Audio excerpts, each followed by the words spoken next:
And welcome back, everybody, to today's Market Explained, a four-star media experience. I'm Brian Kasal, your host. I'm here with my co-host, Mr. Christopher Reardon. Chris, welcome to the podcast. Thank you, Brian. Afternoon, everyone, and glad to be here. Glad to talk a little bit about the markets and what's going on out there. Well, and Chris is the director of development for Four Star. He runs the portfolios, he directs the development team, and he's got a young family of young kids who are very cute.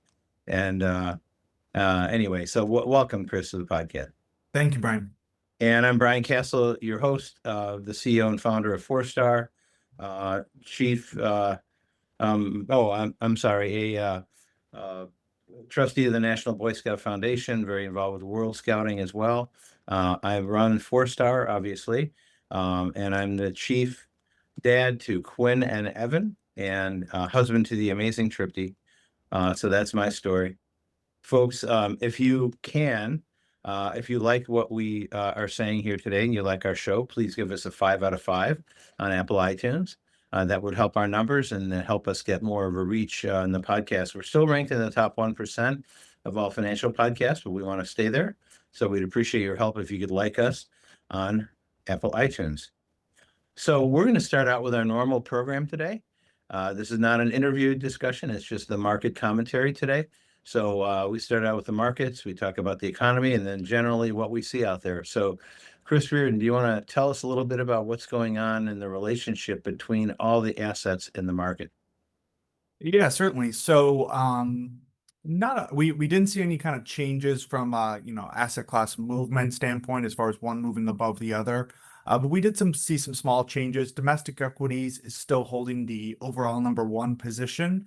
And actually, since the last podcast, it's actually gained 9 points. So it's actually firmed up a little bit. It's at 293 now. So it's approaching that 300 mark.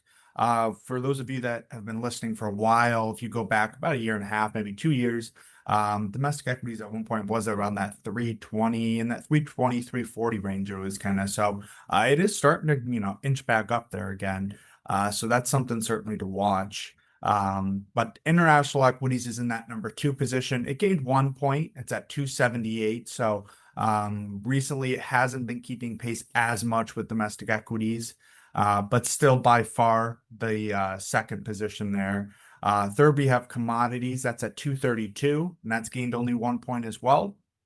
And then the bottom three, we have cash at 116 tally points. That's -1 from the last podcast. Currencies is at 93. That was -1 since the last podcast as well. And then fixed income was the kind of the biggest loser, if you will. It was at 77 now, and it's -9 since the last podcast. So the biggest winner being domestic equities and the biggest loser being fixed income, really in about 2.5 weeks or so since our last podcast. It's a pretty clear change, isn't it?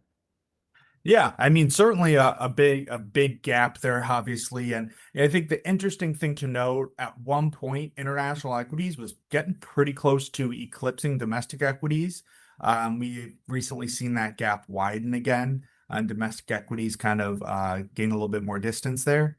But yeah, in the bottom three asset classes have been pretty stagnant and have been, for the most part, pretty dead, I would say, really for the better part of this year. And the irony, Chris, is that the international stocks, international equities have outperformed domestic equities, but it's been primarily because of currency. So if you were an investor and you operate in euros, for example, and you live in Europe, your portfolio is up about the same as an American portfolio this year, up in the mid to high teens. But those securities in dollar terms are up another 10%. So we're up about 25 to 30% if you own international stocks, but that doesn't show up in this work. It just shows you what's favored versus all the other asset classes. So even though domestic equities is number one, international in dollar terms has outperformed everything. Correct. Yeah. And I think it's important to note too, I mean, this is broad international. So there are segments of the international market that have certainly performed better. Sure. This year, Europe's been a big one. But China's been really up and down. There's been other segments that have certainly been weaker. And the other big one, I mean, you think about commodities, which there's quite a bit of difference there, but gold, obviously, we've talked about precious metals have been very, very strong this year. But when you look at the broad commodity asset class and you count in agricultural products, they've had a really topsy-turvy year with the negotiations with China. So there's when you really look at the broad, that's what we're looking at here. So you're certainly right. International's been by far the leading in the winner, really, I would say, from a kind of index or return perspective this year. Yes. Excellent. So let's talk about the sectors. So, yep. So going down to the sectors, kind of Yeah. interesting movements here. So, the top performing sectors year to date. So communications retained the number one position, and it gained about 0.5% since the last podcast. It's at 24.29% year to date as far as return. Information and technology is still holding that number two position. It's up 20 or it's at 21.69%, and it actually lost 1.39%. So we saw tech kind of pull back a little bit. We saw a little bit of a flip in the third position. So industrials moved up from the fourth position to the third, overtook it's the third best performer. Industrials gained 3.3%, I should say, sorry, since the last podcast. That's at 19.73%. Utilities, which was in third, that dropped to fourth. That lost 2.09% and is up about a little over 17% year to date. And then healthcare rounds out that top five, and it's up 16.05% year to date, and that's gained about 0.5% as well since the last podcast. So a little bit of switch up there overall, but not too much really changed.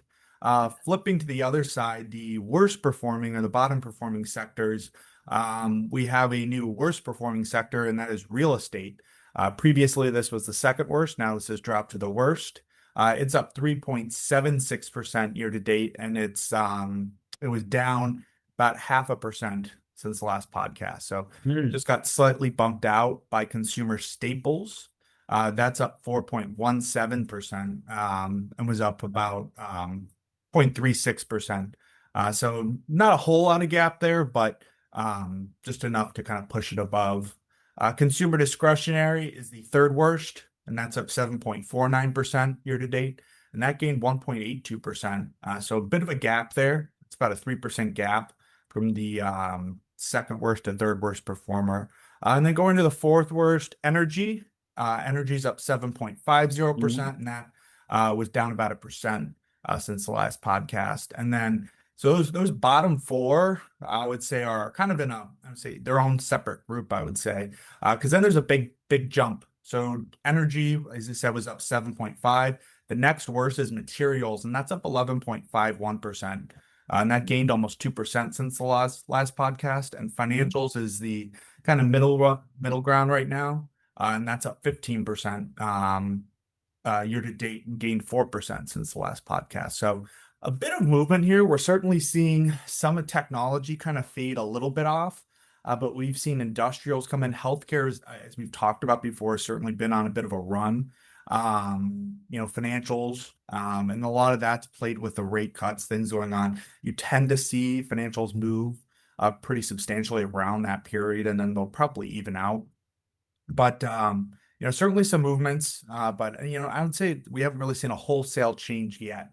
We still have kind of communications and info and technology really keeping that 1 and 2 position. In the bottom, performing sectors, there's been some switches here and there, but for the most part hasn't changed. I mean, the biggest trend there has been energy, which has kind of had a little bit of surge, moved up out of last, and healthcare, which healthcare has been the biggest mover probably in the second half of the year, really coming out of at one point being the laggard to now in the top 5. So, Chris, that makes sense. And that kind of jives with the other reality that last week there were 55 new highs on the New York Stock Exchange, but only one of them was a technology name. Yeah, I mean, we're seeing a lot now as far as, I mean, obviously we've talked at length about AI and everything. I think the concern, and we talked a little bit, is, even if AI is a reality, and a lot of this market right now is hyped and built into on this AI principle, if you will. even if it is a reality, and even if all the what people want, everything is true, the productivity gains, the issue is you're just going to run into supply issues. Mhm. And that's what we're seeing a lot of companies come out and announce that what they were going to get done in 2 years is now going to take 5 years to build out certain data centers, things like that, because supply constraints. We talked last week, I think, about you have the memory shortage going on. I mean, we live in obviously a global economy, and obviously the US and these global companies, it's not unlimited resources. So they have to deal with these supply constraints and things like that. So I think we're starting to see some of that now. Things are getting pushed out, and a lot of those, specifically tech companies, and specifically, some of the high flyers are kind of getting hit. Yeah, very interesting. So we're seeing a little bit of movement in the sectors, and the markets are still at new highs or right around new highs, dangling within 1%, even on a pullback day. So, but now we're seeing a lot of this movement. Real estate's going down, utilities are moving up, tech kind of fading. And then that's pretty typical of a market. At some point, a bull market will lead with certain groups. Then, if it's going to continue to be a bull market, those groups will fade and other groups will come to the fore. I think we're seeing normal bull market activity, Chris, wouldn't you say? Yeah, I mean, I definitely think we're seeing, normal bull market activity. I think it's promising that, to your point, Brian, we've seen a little bit more of the market spread out. I think there's been Yeah. concerns that so much of this movement in the market right now has been isolated to, these top 10 names and these AI names. It is Mhm. good that we're seeing it spread out. And I think, obviously the derivative play, or the byproduct play within the AI, and that's utilities, because, you need to power these data centers, Mhm.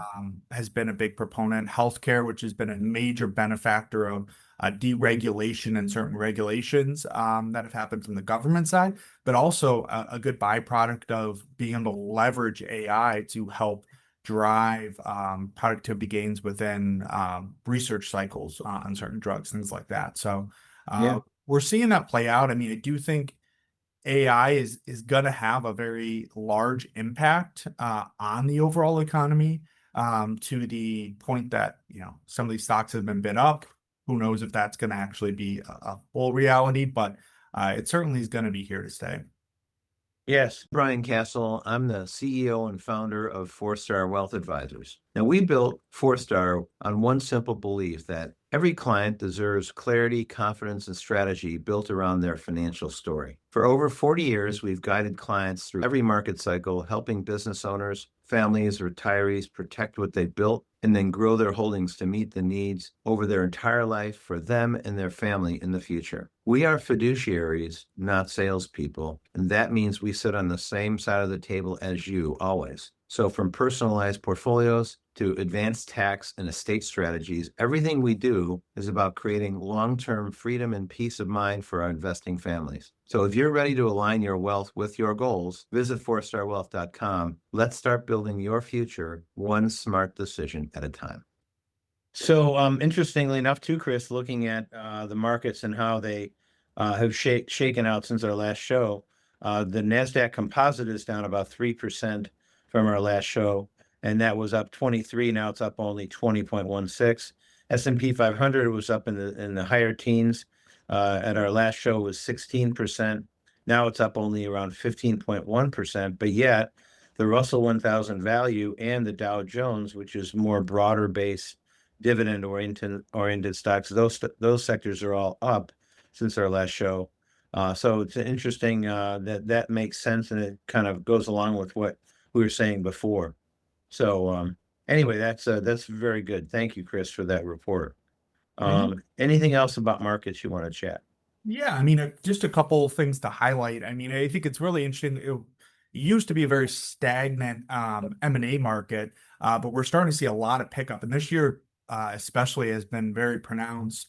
The merger activity this year has reached 4 trillion through November. That's where we have kind of the most recent numbers, and that's the most kind of deal activity that's been done since the pandemic, and it's up 40% from last year. So we're starting to see a lot of movement. Bigger ones we've talked about. I know there's still discussions, but Netflix is making a heavy bid. There's a lot of back and forth regarding Warner Brother Discovery. Union Pacific bought Norfolk Southern. That's a very, very large transportation merger there. And then video game developer Electronic Arts became the largest buyout ever. So we're seeing a lot of plays really in the M&A market, which is interesting. We talked a little bit about the concern now, the growing concern over AI backlogs. Oracle was one of the kind of companies that got hit. It was down at 18%, which is, I think, the worst it's been in almost like 20 years, single day wise. And that was at the low, and that was because they had to delay data centers that they were going to build. So, Hmm. we continue to see that, and that plays into the narrative you were talking about with the Nasdaq being down, tech coming down. And then kind of on the heels of that, the Dow Jones Transportation Average has risen 10% this year, and that's nearing an all-time high. So that's a Right. very, we've talked at length about kind of the tug and pull right now as far as numbers. Some numbers are good, some are bad, some are mixed from an economic perspective. But usually when you have transportation, which is the trucking companies, it is the railroads, things like that, when those are at all-time highs, that usually signals a booming economy. Things are being shipped, we have goods going. That means people are buying. So, trying to get to the bottom of it, it's very mixed signals right now. Our economy's in a very interesting time. And then when you layer on the tariffs, you layer on the Fed cut narratives, all these things, you could Mhm. see why we're in this kind of very up and down market right now. One day it's Yeah. up nicely, another way it's down. It's kind of doesn't know which way to go. Right, and we're looking for a good economy next year, and there doesn't seem to be any reason why there wouldn't be, unless something happens that no one is planning on right now. But the markets seem to be rallying across the board. We're just seeing some leadership changes here. Treasury Secretary Scott Bessent announced that there should be about 150 billion of tax refunds. It'd be the biggest tax refund year in history, partially because of the new legislation, the one big beautiful bill did no tax on tips and no tax on Social Security. So a lot of people that were paying in originally are going to get a nice big refund. So that should help the economy as well. That'll help the consumer. And so it should be a good year next year. And so I think the markets are reflecting that. We had kind of guessed, well, the economy is slowing down. Certain parts of the economy is slowing down. Employment is slowing down. Certain investments are slowing down, but the market kept going up. So our theory was that maybe if we do have a slowdown, we don't have a full deep recession. Slowdown for sure. We've seen that for the last 6 months, but maybe we aren't going to have a recession, and the market's already planning to go beyond it. Market tends to be 6 months ahead of what's really going on, and sometimes it's wrong, but for the most part, is right. And that may be what's happened here, Chris. Yeah, I mean, certainly. I mean, I think, as I said, I think that we're in a pretty good spot. I think overall, I do think, I mean, we don't know, and there always are, obviously events that could derail a lot. But, as I said, the transportation average being, near all-time highs, I think it shows promising signals. And the fact that we're entering a rate, kind of a loosening of the rates as far as, rates are coming down, that overall usually bodes pretty well for the economy, right? Credit Uh-huh. gets a little bit cheaper, things like that. So I think, looking at the trends, what's going on, I don't think there's any reason to expect a recession or a decline coming into 2026, at least with what we can see so far. Yes. Well, good. I have a couple more comments about the market. You know, everyone keeps saying that the market's at all-time high levels, and if you do it based on market cap weighted indexes like the formal S&P 500, yeah, the multiple is about 23 times. It's very expensive.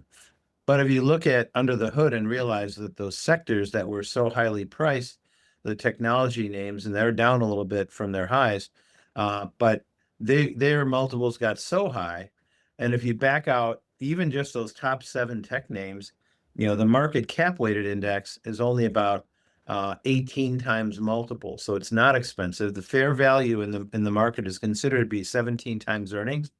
So if the market's trading on average, the average stock is trading at 18 times earnings, we're not really wildly overvalued. But by the measurement of the market cap weighted indexes, which is what S&P 500 is, that would say we're overvalued. But really, it's like a divergence of groups where some groups are really expensive and some groups are really cheap. So there will be a reckoning, and we're seeing that now. So we're seeing tech stocks sell off. All the tech related sectors are a little bit lower than they were since our last show. And all the broader based indexes, the market cap or the equal weighted indexes, they're all higher. And so we're seeing that shift. And that's healthy. That's actually a healthy market. Eventually everything has to revert back to the mean anyway. And that's kind of where we are. I mentioned the issue about new highs. And so only one of the 55 names was a new high in the tech sector. The rest are all different sectors, which is also very healthy. This is the last 2 weeks of December, everybody, and we hope everybody's going to have a good holiday season. For those who are interested in getting some good bargains, and I don't mean in the shops, I mean in the markets. This is a good time to get good bargains because people who have been selling stocks to take tax losses are doing that now. And the reality is, especially in a year like this year where the markets are up nicely, there aren't many stocks that are down, right? So those stocks that are down for the year usually go down a lot more in the 45 days before the end of the year as people are using that stock as a tax loss candidate. So now what we're seeing is in the last 2 weeks of December, much of that tax loss selling has been done. And those stocks often bottom in the last 2 weeks. They don't bottom in the beginning of January, they bottom now. So there's probably some good ideas out there. If you look at all the stocks at new lows in the New York Stock Exchange and see if there's any names in there that are really cheap and they've spiked downward, that could be a good opportunity for everybody. So the December tax loss selling, also the markets in general, I think are in good solid shape. There's been consolidations of companies. There's been 63 big deals already announced, and so there's been a lot of M&A activity. There's been a lot of IPO activity. Now it's not nowhere near like it was in the hot go-go era of like the 1990s or other big hot IPO markets, but it's a lot better than it's been. And so we're seeing some healthy activity there as well. So we're positive generally on the markets, and let's see how things shake out. But that's our story for that segment. Chris, what about the economy? Yeah, and so not a whole lot here. We're still getting some backlog of data with the government being closed, but obviously the biggest thing was the Federal Reserve did go ahead and cut in December. They cut it by 1/4 of a point. So, there was always some back and forth to it, but they did go forward with that, which hopefully has helped the markets, at least in the short term right now, seem to rally a little bit around that. Non-farm payrolls came out. They increased by 64,000 jobs in November. And that came after losing 105,000 jobs in October. So that was overall a pretty good sign but 64,000 jobs is still pretty low. To your point, Brian, it does show the jobs market is slowing a little bit. You mentioned that before. The unemployment rate rose to 4.6% in November, and that's from 4.4% in September. 4.6% is the highest unemployment rate we've had in 4 years. So, I think the job market seems to be slowing, which was a concern. We'll see if maybe that picks up or not, kind of how that goes. And then the final little piece of data that we got was U.S. retail sales came in flat in October after just posting a 0.1% growth or gain in September. So, I think what a lot of people are looking at from the economy perspective is the job market and retail sales. I think it'll be really telling kind of the November and December numbers, the holiday spending, what they come out with for that.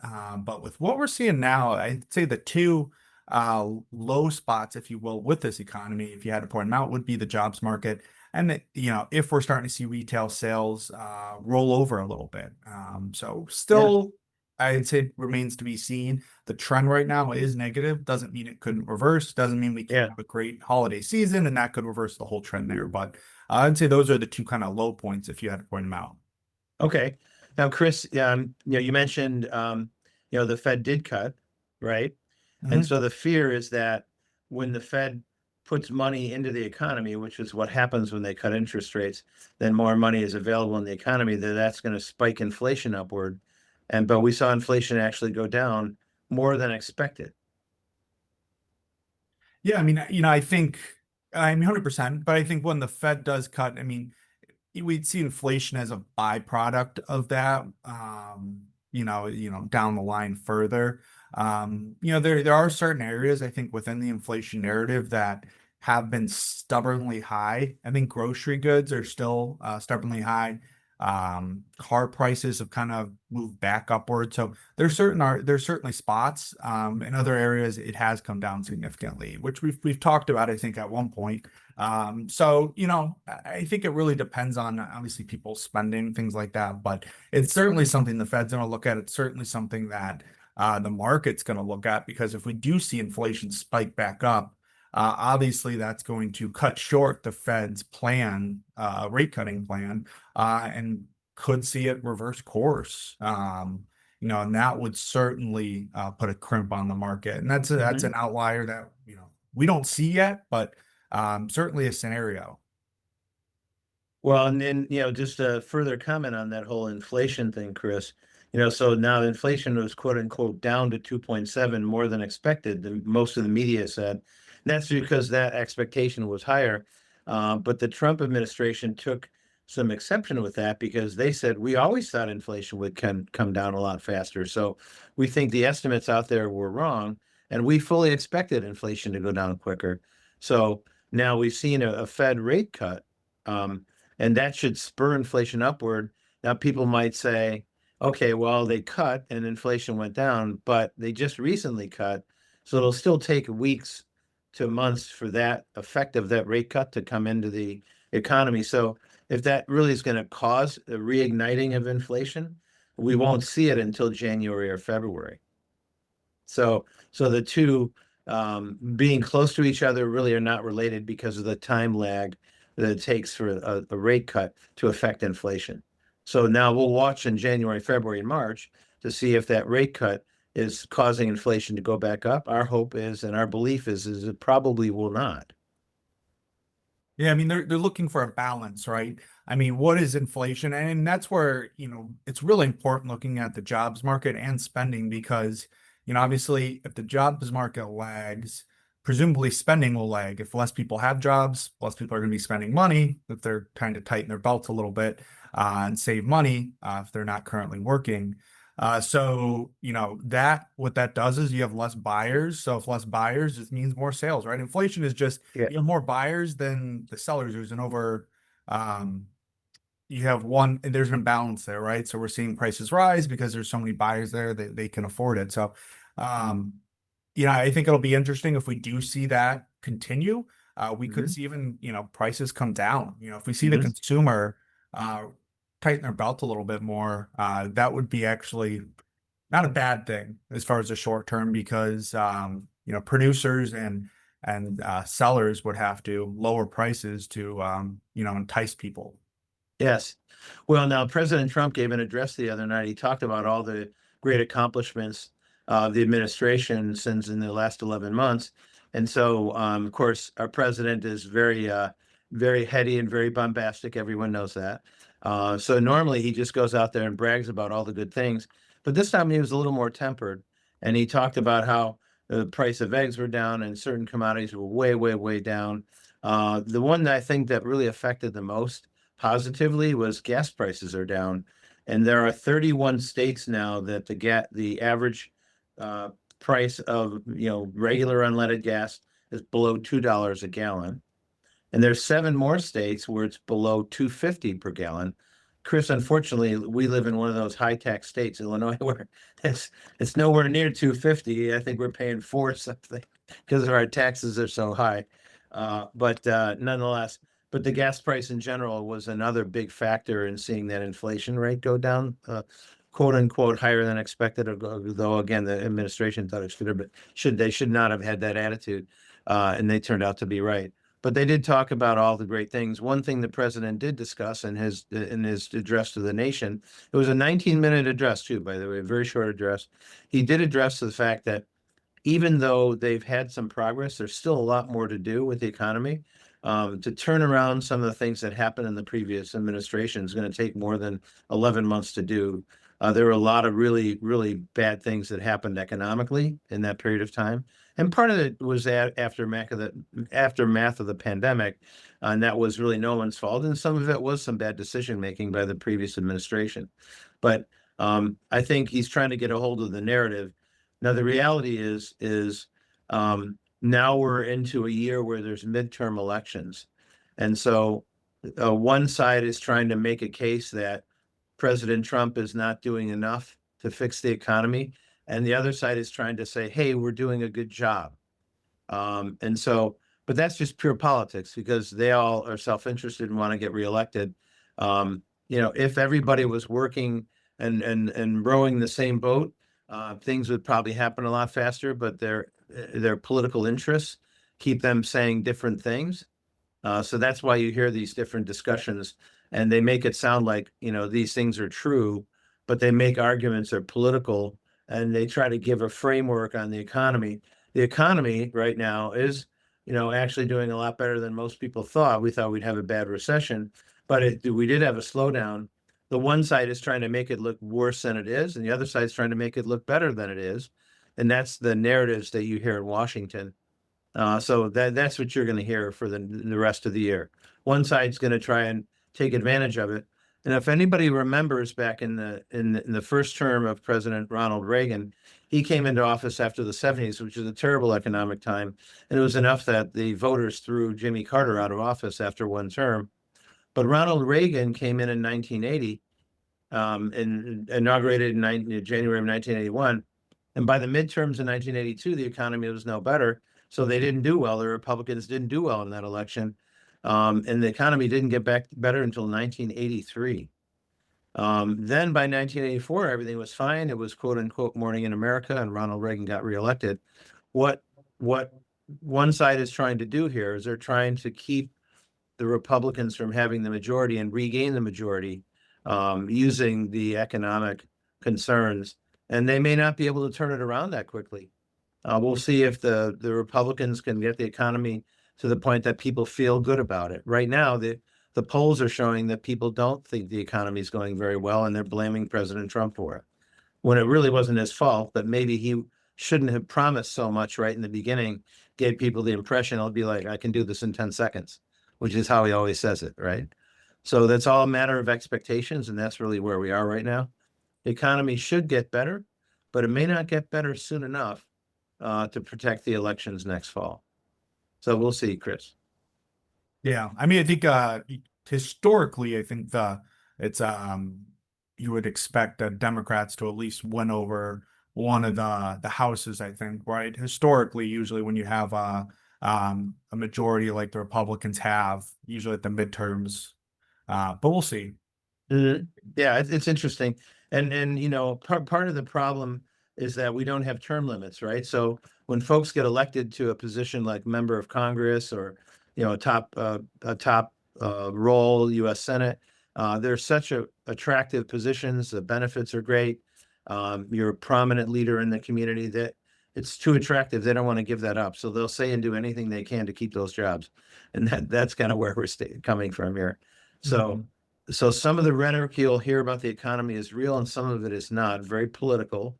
And then we just try to call shots exactly as they are. Economy is slowing down, but it's better than expected in many cases. And we think it will turn around. The question is, what does the public feel? Do they have the same comfort with that or not? And then if they're not comfortable, who do they blame? And right now they're blaming President Trump. We'll see. All right. Anything else on the economy, Chris? No, not on the U.S. economy. I have a couple remarks on the international. If you want me to go All that right, let's hear that.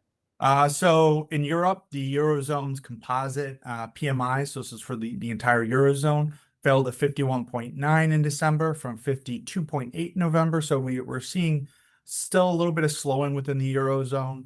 albeit once, as we've said before, anything above 50 is still expansion. So, still an expansion, albeit it is slowing in the European zone. Over to China, and this has been a little bit more, and this is actually an impact on the oil markets, but we've had some, honestly, troubling news, but some economic things that came out of China that showed a potential major slowing there. China's retail sales slowed to 1.3% in November, year over year. That's down from 2.9% in October. And that's the lowest level since 2022, kind of coming right out of the pandemic. So it seems like they're seeing a certain slowdown from their spending and the Chinese economy. Industrial production in China came in at 4.8 in November, and that's down from 4.9% in October, so a slowdown there. Fixed asset investment. So obviously production, manufacturing, things like that. That was negative 2.6% during the January to November period.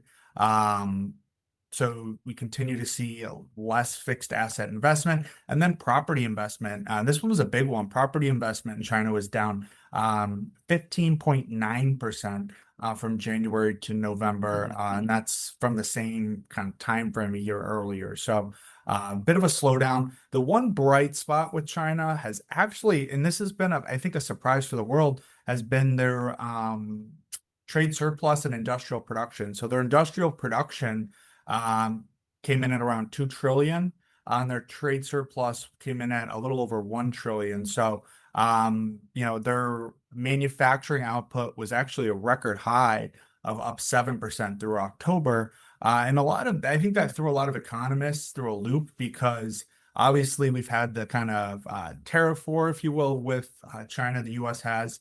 But exports to the US from China were down 19%, which is obviously pretty heavy. But they've actually they've backfilled that with a bunch of other countries. And obviously these don't have the consumer power that the US has, but still pretty startling. Latin America, Chinese exports to Latin America, I should say, were up 7.1%. Chinese exports to the European Union were up 8.1%. Chinese exports to other Southeast Asia countries were up 13.7%. And then exports from China to Africa were up 26.3%. So, it seemed like China has really pivoted and trying to make inroads with these other countries as the US output has and trade has stagnated. So really interesting there. But Yeah. kind of going full circle, what you were saying, Brian, with that, oil prices fell to below $60 a barrel. And a lot of that came from two things. One being the renewed optimism of a potential Russia-Ukraine peace deal, and some of the numbers that we got regarding the Chinese economy. Obviously, the Chinese are very large consumers of oil, things like that. So if we see a slowdown there, that's going to have an impact on the oil price overall. So a lot going on that international front. I think China is obviously a big consumer, a big player on the global market. So it's really important to keep an eye on them and what's going on there. And certainly something to see. Is this a trend? Is it going to reverse? They had issues. The Chinese economy is obviously much more concentrated on the government spending. It's not as much a consumer spending, which is the US. A lot of these you kind of have to take with a grain of salt, and the Chinese government's certainly going to do everything in its power to try to restart the engine or power up that engine. But certainly something to keep an eye on. And obviously, if it continues to worsen, could have detrimental effects to the global economy overall. Mm-hmm. Yes, absolutely. Well, great. So, All right. Well, good. So that all kind of wraps it up here, Chris. I mean, so we look at what else do we see out there. There's some interesting things going on. Anything from that segment? yeah, so just a couple. So Roomba Maker, if any of you guys went out, or if anyone went and purchased a Roomba, that was iRobots, the company behind that. So they declared bankruptcy. So they're going to have to go through the bankruptcy proceedings. They did say the app will continue to work, but obviously they were kind of the pioneer in that kind of autonomous robot cleaning. space. So interesting. And then SpaceX is telling its staff to prepare for a potential IPO in 2026. And I believe the target right now is an $800 billion valuation. So I know a lot of people want to purchase shares of SpaceX, are interested in that. So that'll be a huge one if that does come out in 20 IPOs in 2026. And then on the other, pivoting to more of just a cultural front, major Hollywood director Rob Reiner passed away. And the major suspect, interesting now, is his son. Potentially, that's who they are saying murdered him, Nick Rainer. So, And he's been charged now too. I think he has now been officially charged. So, really, obviously sad moment in Hollywood. He was a huge director, directed some of the biggest films, some major films. So, Yeah, that's about it. that's about it. Okay, well, great. Well, I think, folks, that's all we have for today. I just wanted to cover a couple of things with you. We always talk about, okay, well, based on all the things we're seeing, what are we doing about it? We mentioned the 4-star protection plan. And the 4-star protection plan, because of the technology stocks and the S&P related mutual funds and managed accounts that we run, started to take a little bit of protection, but then we haven't seen any follow through. We haven't seen any big market movements downward. So it was really primarily based on that one sector. So we have one set of portfolios that are at level 1 out of a total of 4 levels of protection. All the other sectors, international, dividend stocks, small caps, everything is still 100% invested and ready to go. So we're not seeing the follow through. And we've always said that when we start protection, we will only go to maximum protection all the way to position 4 only about half the time. So most of the time that we go to protection level 1, 2, or 3, we turn around and go back up, and we don't go all the way to protection level 4. So that can be happening right now also. But at least we're protected if we need it. And that's where we are. Also, folks, there's a number of podcast interviews you'll probably see on your segment there, that in the phone, that there is an episode we did at our conference, 4-star host conferences for the advisors, for training, for professional development, and we had one 2 weeks ago down in Cancun. Went very well, and so there's some interviews we did with sponsors at the pool from Mexico, and so that's in an interview episode that I believe has just come out. So have a look at that. And then we'll be coming back with some other interviews, some other podcast series. This might be our last show of the year. So if we don't see everybody until next year, Happy New Year, everybody. Have a great holiday season. And we will see you next year, Chris, right? Yeah, see you in 2026. All right. Thanks, everybody, for being with us today. And we'll be back with another great episode soon. Thanks a lot. Bye-bye now.